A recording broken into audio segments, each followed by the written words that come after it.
The Lost Signal. Chapter 1. The Static Transmission. Eric Bennett had been a telecommunications engineer for nearly 2 decades, and in all those years he had never encountered a signal like this. It was late on a Tuesday night, and he was alone in the cramped control room of Signal Tech, the company responsible for maintaining the city's radio towers. The monitors cast an eerie glow, and the hum of the equipment was the only sound in the otherwise silent room.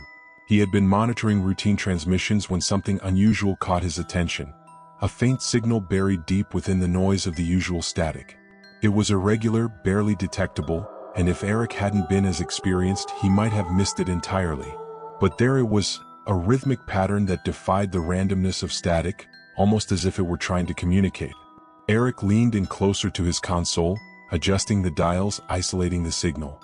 As he fine-tuned the frequency, the static cleared slightly, and he began to make out something more. It was a voice, distorted and garbled, but unmistakably human. It sent a shiver down his spine. He recorded the transmission, playing it back several times, each time adjusting the filters to clear up the audio. Gradually, the words became more discernible. What he heard chilled him to the core. The body will be found at 423 Maple Street. It will happen at midnight.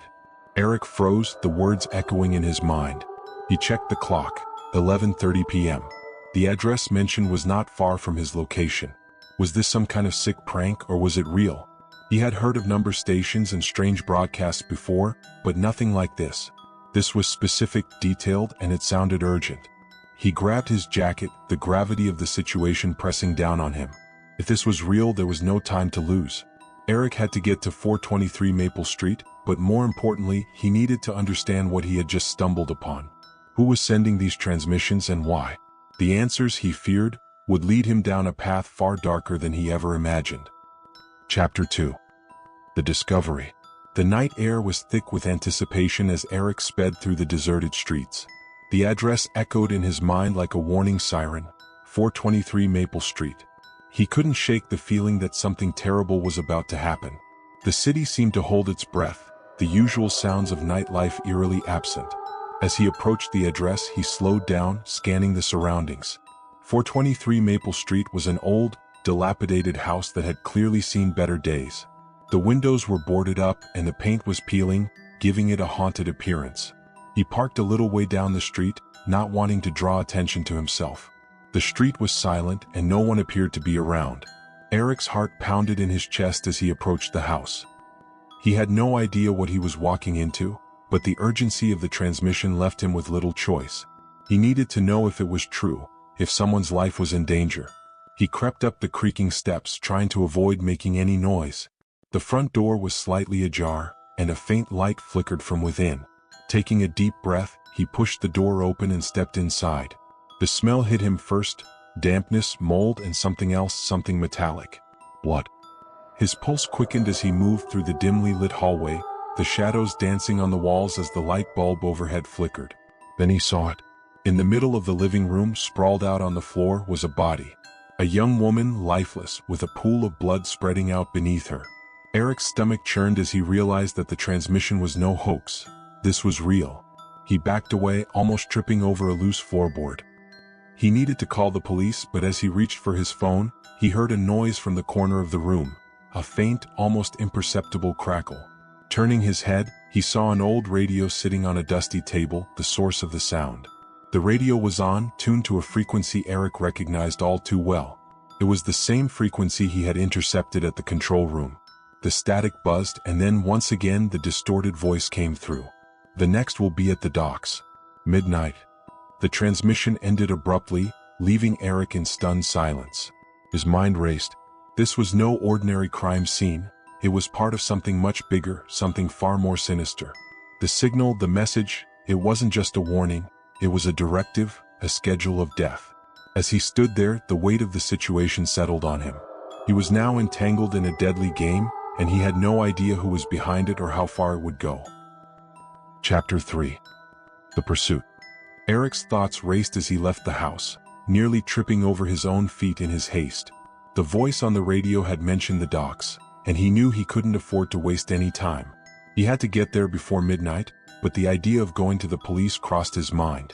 Could he explain what was happening without sounding insane? A mysterious radio signal? A voice predicting murders? How could anyone believe that? He made a decision. He would go to the docks first. If the signal was right again, he would have evidence. Evidence the police couldn't ignore. But what if it was a trap? He couldn't shake the feeling that someone or something was toying with him. Driving through the city, Eric kept glancing at the clock. 11:45 p.m. The docks were on the outskirts of town, a desolate area that was mostly abandoned at night. He had worked on installations there in the past, so he knew the layout well enough to navigate it in the dark. As he approached, the air grew colder and a thick fog began to roll in from the water. The docks loomed ahead, their skeletal structures barely visible through the mist. Eric parked his car a good distance away, not wanting to alert anyone to his presence. He stepped out, the cold biting through his jacket, and made his way toward the waterfront. The silence was oppressive, broken only by the occasional creak of the old wooden planks beneath his feet. He scanned the area, looking for any sign of movement, any indication that he wasn't alone. But the docks were eerily empty, almost as if the world had been abandoned entirely. Then he heard it, a soft clinking sound, metal on metal, coming from one of the warehouses. It was faint, barely audible over the sound of the lapping waves, but it was there. Eric's heart pounded as he moved closer, each step deliberate, cautious. He reached the warehouse and carefully peeked inside. The interior was dark, but he could make out shapes, crates, ropes, and machinery. The sound had come from deeper within, near the back. Steeling himself, he moved further into the darkness, his senses on high alert. As he approached the source of the noise, he saw a figure crouched over something. A man working intently on a device. Eric's breath caught in his throat. The man hadn't noticed him yet, too focused on whatever he was doing. But then, as if sensing Eric's presence, the man suddenly looked up, his eyes locking onto Eric's. The moment stretched out, both men frozen in place. Then, without warning, the man bolted toward a side door. "Stop!" Eric shouted, but it was futile. The man was already out the door, disappearing into the fog. Eric chased after him, the cold air stinging his lungs, but the fog was too thick and the man was too fast. He quickly lost sight of him. Panting, Eric stopped, trying to catch his breath. He had no idea who that man was or what he had been doing, but he was sure of one thing. He was connected to the signals, to the murders. Frustration and fear gnawed at him as he realized the man had escaped, leaving him with more questions than answers. As he stood there, the fog swirling around him, Eric felt the weight of the situation pressing down on him. Whoever was behind this was always one step ahead, always out of reach. But he couldn't give up now. Too many lives were at stake. The man had dropped something during the chase and Eric bent down to pick it up. It was a small, handheld radio, similar to the one he had seen at the house. As he examined it, the device crackled to life, and the now familiar distorted voice came through once more. "The next will be at the bridge. Midnight." Eric's blood ran cold. Another location, another death scheduled. He was running out of time and the stakes were getting higher. He knew he had to act fast, but he was also starting to realize that he couldn't do this alone. Chapter 4. The Connection. Eric's mind was a whirlwind as he sped away from the docks, the handheld radio sitting on the passenger seat, taunting him with its presence. The bridge. Midnight. The pattern was becoming clear, but the why remained a mystery. Whoever was behind this was meticulous, calculating, and always seemed to be one step ahead. He was torn between heading straight to the bridge or finally contacting the police. His instincts told him that the authorities wouldn't understand. They would dismiss his story as the ravings of a paranoid man. But as he thought about the woman's lifeless body at 423 Maple Street, he knew he couldn't afford to be dismissed. People were dying and he was their only hope. He pulled over and reached for his phone, his hands trembling. Taking a deep breath, he dialed the number for Detective Karen Mills, a contact he had made years ago when Signal Tech had assisted the police in a citywide surveillance project. Karen was tough, no nonsense, and most importantly, she was someone who listened. "Detective Mills," she answered, her voice sharp with authority. "Karen, it's Eric Bennett. I need your help." "It's an emergency," he blurted out, the words tumbling over each other. There was a pause, and then her tone softened slightly. "Eric? What's going on?" I don't have time to explain everything. There's a murder that's about to happen at the bridge. Midnight. I need you to trust me on this." "Murder? Eric, are you sure?" Her voice was skeptical, but there was a note of concern as well. Please, Karen, just trust me. I've already seen one body tonight. The killer is broadcasting his plans over a radio frequency. I intercepted it and He stopped, realizing how insane it all sounded. Okay, she said, cutting him off. I'm sending units to the bridge right now. Where are you? I'm heading there too, Eric replied, relief flooding through him. I'll meet you there. As he drove, Eric felt a mix of emotions. The fear was still there, gnawing at him, but now it was tempered with determination. He wasn't alone in this anymore. He had backup, someone who could help him piece together the puzzle. The bridge was a massive structure, one of the city's main arteries. It spanned a river that cut through the city, connecting the two halves like a lifeline. As Eric approached, he saw the flashing lights of police cars already in position, their beacons cutting through the night. He parked and made his way to where Detective Mills was standing, directing her officers. She was a tall woman with sharp features, her dark hair pulled back in a no-nonsense bun. Even in the chaos, she radiated a calm authority that Eric found reassuring. Eric, she said as he approached, you'd better have something solid. He nodded and handed her the radio. This is the key. The voice on the other end is announcing the locations of the murders before they happen. I heard it mention this bridge. She examined the device, her brow furrowed. And you're sure about this? This isn't some elaborate prank? I wish it was, Eric replied grimly. But I was at the house on Maple Street. The woman, she was already dead when I got there. The radio was on just like this one. Karen's eyes narrowed and she handed the radio back to him. All right, we'll keep an eye on this. But if nothing happens, you owe me a damn good explanation. Eric nodded, his mouth dry. He hoped more than anything that he was wrong, that this would be a wild goose chase. But deep down he knew that wasn't the case. They waited, the minutes ticking by slowly, each second filled with tension. The bridge was deserted, the police having cordoned it off from the public. Eric scanned the area, looking for any sign of movement, any indication that something was about to go down. Then, just as the clock struck midnight, the radio crackled to life.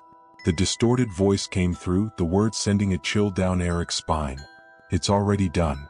A shout went up from one of the officers, and Eric and Karen turned to see what had happened. Near the edge of the bridge, where the fog was thickest, they saw it. A figure slumped over the railing. They rushed over, Eric's heart pounding in his chest. As they got closer, the scene came into focus. It was a man, his body hanging halfway over the edge, a deep wound in his side. The blood pooled beneath him, soaking into the concrete. Karen knelt beside the man, checking for a pulse, but Eric could tell from her expression that it was too late. The killer had struck again right under their noses. Eric stared at the body, his mind reeling. The voice on the radio, the signals, it was as if they were being taunted, led around by a ghost that knew their every move. He clenched his fists, a surge of anger and helplessness washing over him. Whoever was behind this wasn't just a murderer. They were a mastermind, orchestrating these deaths like some twisted symphony. And Eric knew that as long as they were out there, more bodies would follow. Chapter 5. The Trap. Eric's mind buzzed with frustration as he stared at the lifeless body on the bridge. The killer had outmaneuvered them yet again, leaving nothing but a trail of blood and unanswered questions. The radio was still in his hand, the last words echoing in his mind, "It's already done." It felt as if the killer was mocking them, always one step ahead, always out of reach. Detective Mills stood beside him, her jaw clenched in anger. "We need to figure out how they're doing this, Eric. How are they transmitting these signals without us catching them? And why are they doing it?" Eric shook his head, his thoughts racing. There has to be a pattern, something we're missing. The locations, the timing, it's all too precise. Maybe the killer is using multiple devices or locations to stay ahead of us. Karen nodded, her mind clearly working through the possibilities. "We need to analyze every piece of this, but we can't just wait for the next signal. We have to be proactive. If we can figure out the next target before the signal goes out, we might stand a chance of stopping them." Eric thought about the previous locations. Maple Street, the docks, the bridge. Each was a place that had some significance, but what was the connection? There had to be a reason the killer was choosing these specific spots. Suddenly, an idea struck him. What if the locations are all places where major communication infrastructure is weak or outdated? Maple Street's old, the docks have been neglected for years, and this bridge, he trailed off, thinking. They all have poor signal coverage. Maybe the killer is exploiting these dead zones to stay hidden. Karen's eyes lit up with realization. That makes sense. They could be using outdated tech or areas with limited surveillance to their advantage. We need to map out all the potential dead zones in the city. If we can narrow down the possibilities, we might predict the next target. Eric nodded, feeling a surge of hope. It was a long shot, but it was the best lead they had. Let's get back to signal tech. I can use our systems to map out those areas. We'll cross-reference them with any other potential patterns in the locations. They hurried back to their cars, the weight of their task pressing down on them. Time was running out, and they both knew the killer wouldn't stop until they were caught, or worse. Back at Signal Tech, Eric dove into the data, his fingers flying across the keyboard as he pulled up maps, signal charts, and surveillance records. Karen paced behind him, her mind focused on the task at hand. Together, they worked to piece together the puzzle, trying to stay one step ahead of the killer. Hours passed as they sifted through the information, cross-referencing every detail. Finally, Eric's eyes locked onto something, a small cluster of potential dead zones, all within a specific radius of each other. It was a pattern, one that seemed too deliberate to be a coincidence. There, he said, pointing at the screen. These areas all have similar issues: poor signal coverage, limited surveillance, and they're all close enough for the killer to move between them quickly. Karen leaned in, studying the map. If you're right, then we have a chance. We can set up surveillance and patrols in these areas, try to catch them in the act before the next signal goes out. Eric nodded, but a sense of unease lingered. We need to be careful. If the killer suspects we're onto them, they might change tactics. We can't afford to tip them off. Karen agreed. We'll keep it low-key, just enough to keep an eye on things without raising suspicion. But we have to be ready for anything. They made their plans quickly, dispatching officers to the identified locations and setting up temporary surveillance. Eric knew it was risky, but it was their best shot at catching the killer. As they finalized the preparations, Eric couldn't shake the feeling that they were being watched, that the killer was somehow aware of every move they made. It was as if the signals were not just a means of communication, but a way of controlling the game. And in this deadly game, the stakes were getting higher with each passing moment. Chapter 6. The Final Signal. The night was quiet, too quiet, as Eric and Karen sat in the makeshift command center they had set up at Signal Tech. The tension was palpable, every minute that ticked by bringing them closer to a possible confrontation with the killer. Officers were stationed at each of the identified locations, ready to move at a moment's notice. Eric kept his eyes on the monitors, his hands hovering over the controls. The handheld radio was beside him, its presence a constant reminder of the twisted game they were playing. He knew the killer would make a move soon, it was just a matter of when. Karen stood by the door, her phone in hand, ready to give the order. They had rehearsed their plan over and over, making sure everyone knew their roles. But even with all the preparation, there was no way to predict what would happen when the signal came through. The hours dragged on, the anticipation growing unbearable. Every sound, every flicker on the screen set Eric on edge. He was exhausted, but he couldn't afford to let his guard down, not now. Then, just as the clock struck midnight, the radio crackled to life. Eric's heart skipped a beat as he grabbed it, the distorted voice filling the room. Final location, Central Station. Midnight. Karen's eyes widened, and she immediately relayed the information to her team. All units move to Central Station now. Go, go, go. Eric's mind raced. Central Station was one of the busiest hubs in the city, a place filled with people at all hours. The thought of the killer striking there in such a public place was terrifying. They had to stop it no matter what. He and Karen rushed out of the building, jumping into her car as they sped toward the station. The streets were eerily empty, the city seemingly holding its breath. As they approached, the bright lights of Central Station came into view, the crowds moving in and out like a tide. They parked and ran into the station, the officers already in position, scanning the area for any sign of the killer. The tension was thick, everyone on edge, knowing that the slightest misstep could mean disaster. Eric held the radio tightly, waiting for any further instructions. But the signal was silent, the killer's voice gone. It was as if they were being toyed with, lured into a trap. The realization hit him like a cold wave. This was exactly what the killer wanted. Suddenly, a shout rang out from the other side of the station. Eric and Karen rushed over, pushing through the crowd. They found an officer kneeling beside a figure slumped against a pillar, blood pooling beneath them. It was another victim, a middle-aged man already dead. But this time there was something different. Clutched in the man's hand was a small device, a transmitter similar to the one Eric had found at the docks. It was still on, emitting a faint signal. Eric's blood ran cold as he realized the truth. The killer had been using these devices to control the signals, to broadcast the locations of the murders. And now they had left one behind, as if daring Eric to figure out the final piece of the puzzle. He picked up the transmitter, turning it over in his hands. There had to be something he was missing, some clue that would lead them to the killer. As he examined it, his eyes fell on a small inscription on the back, a series of numbers and letters. He quickly keyed the sequence into his phone, his mind racing.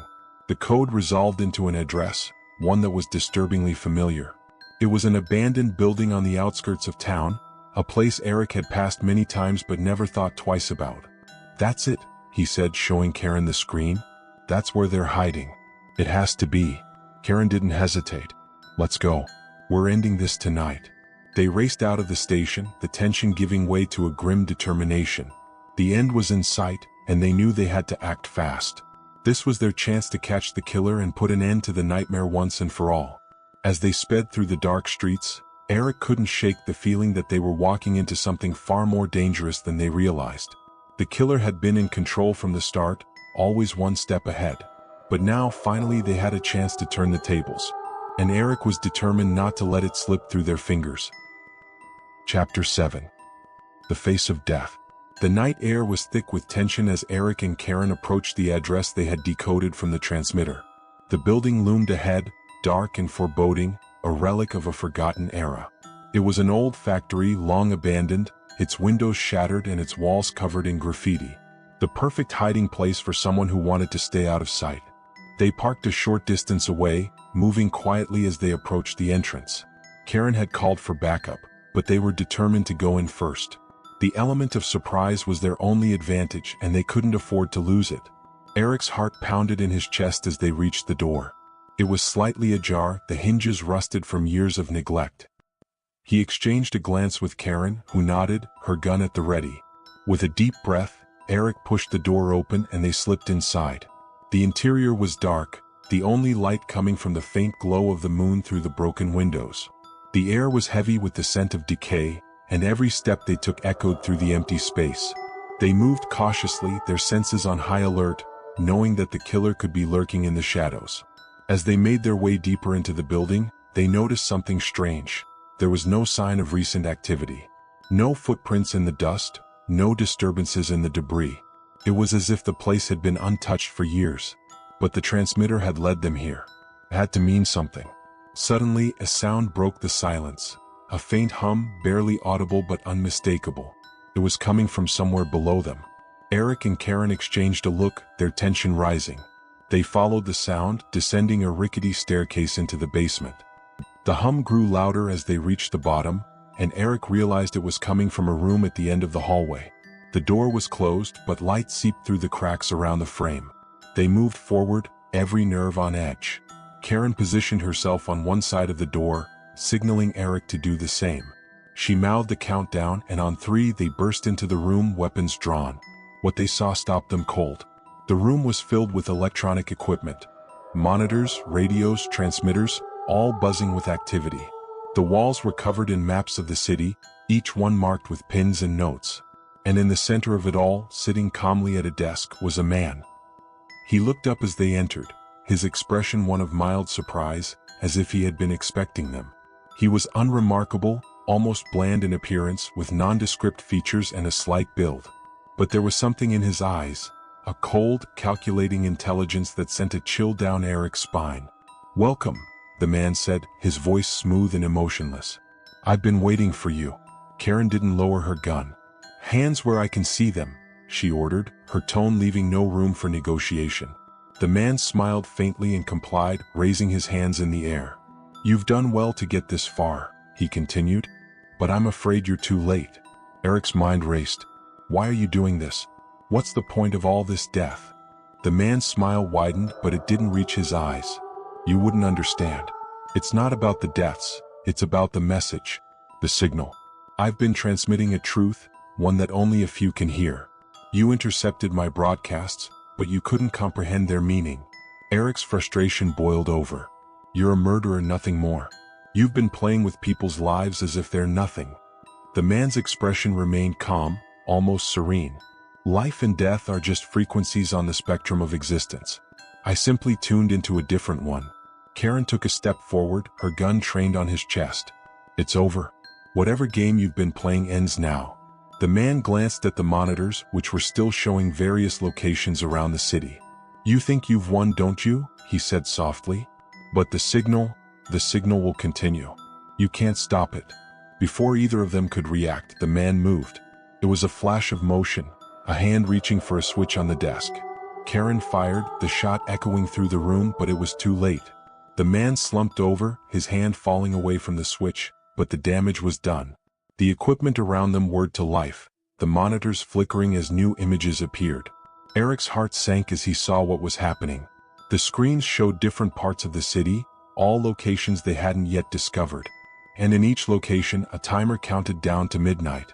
"There's more," Eric breathed, his voice barely above a whisper. Karen looked at the screens, her face pale. "He planned this all along."